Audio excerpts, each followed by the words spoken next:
Penggunaan Kopra Mobile. Jadi Kopra Mobile ini yaitu dipakai hanya untuk menyetujui transaksi atau approve transaksi, tidak bisa menjalankan transaksi. Jadi login di Kopra Mobile ini yaitu menggunakan user role-nya approver, tidak bisa menggunakan role maker. Nah, Kopra Mobile ini tinggal download di Play Store. Nah, ini ada Kopra Mobile. Gue udah search di Play Store, namanya Kopra Mobile. Sebelum gue pakai Kopra Mobile ya dijalankan, coba gue melakukan transaksi terlebih dahulu, yaitu login di Kopra by Mandiri. Nah, ini gue udah di halaman Kopra by Mandiri. Gue tinggal login. Jadi transaksi apapun, baik transfer, pembayaran, atau transaksi apapun yaitu di-approve, disetujui dengan cara yang sama di Kopra Mobile. Nah, gue udah login maker sebagai user transaksi. Coba gue menjalankan transaksi untuk pembayaran. Kebetulan tanggal 11, 2 hari lagi, jatuh tempo pembayaran XL prioritas. Jadi gue langsung pembayaran tagihan XL-nya, yaitu di menu pembayaran. Jadi transaksi apapun, bank transfer dan lain-lain, itu di approve-nya sama. Nah, gue coba XL. Nah, XL postpaid dah, telekomunikasi, masukkan nomor handphone, klik sembarang dan inquiry. Nah, di sini ada tagihannya total 170. Langsung aja notifikasi tidak usah dan gue lanjutkan. Dan di sini konfirmasinya betul atau tidak. Nah, ini sesuai, langsung kirim. Nah, tinggal di approve di Kopra Mobile. Jadi teman-teman tidak usah log out dan login lagi ke user approver dan approve menggunakan scan QR. Nah, untuk Kopra Mobile ini tidak perlu di-scan. Jadi teman-teman bisa login di handphone yang sama, melakukan transaksi di browser ya, login Kopranya di user transaksi dan tidak perlu logout juga nggak masalah. Gue langsung buka aplikasi Kopra Mobile-nya.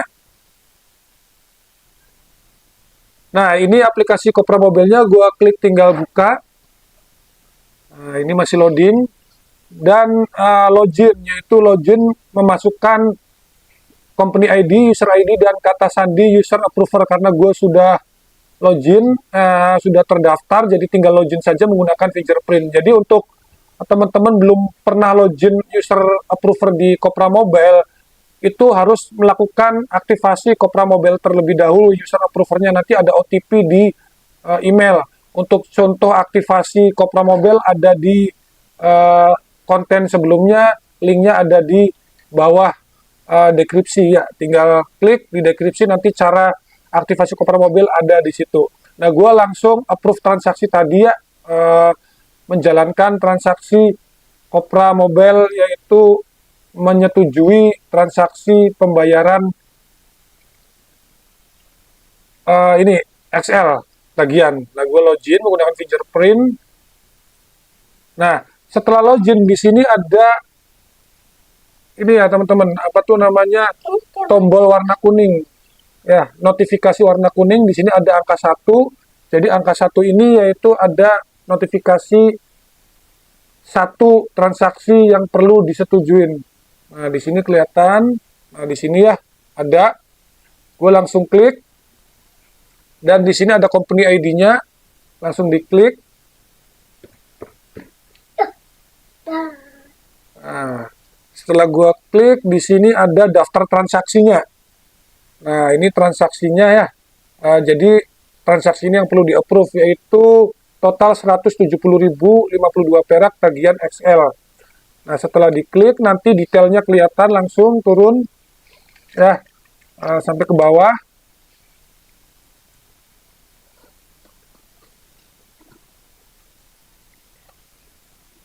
Nah, ini udah. Terus ada terima atau tolak. Nah, setelah ada pilihan ini, kita klik terima untuk menyetujui transaksi melalui Kopra Mobile. Nah, bedanya kalau di Kopra Mobile ini input OTP. Ya, tidak perlu scan QR. Jadi tinggal kita minimize, buka tokennya. Nah, kita login token menggunakan PIN 6 angka atau fingerprint, dan di sini ada pilihan OTP atau scan QR. Nah, kalau scan QR ini untuk di browser nanti ada QR dan kode ininya ya kelihatan. Tapi kalau untuk Kopra Mobile yaitu menggunakan OTP, tinggal gue klik OTP-nya. Nah, di sini ada OTP-nya ya. Di sini tinggal copy, ada tombol copy.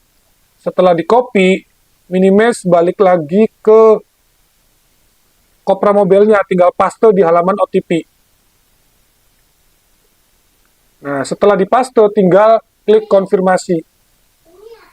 Nah, di konfirmasi, kode respon tidak valid, jadi melebihi jangka waktu. Jadi, gue klik lagi terimanya. Nah, jadi OTP ini ada batas waktunya ya, teman-teman. Batas waktunya yaitu beberapa detik. Jadi, gue karena sudah kelewat, gue tunggu sampai habis terlebih dahulu, sampai OTP yang baru keluar. Nah, 9 detik, tinggal 7 detik, 6 detik, 4 detik, 3 detik. Nah, ini langsung kembali ke baru, yaitu ada 30 detik waktu. Gue udah copy, langsung paste saja, biar nggak habis waktunya. Paste, langsung klik konfirmasi.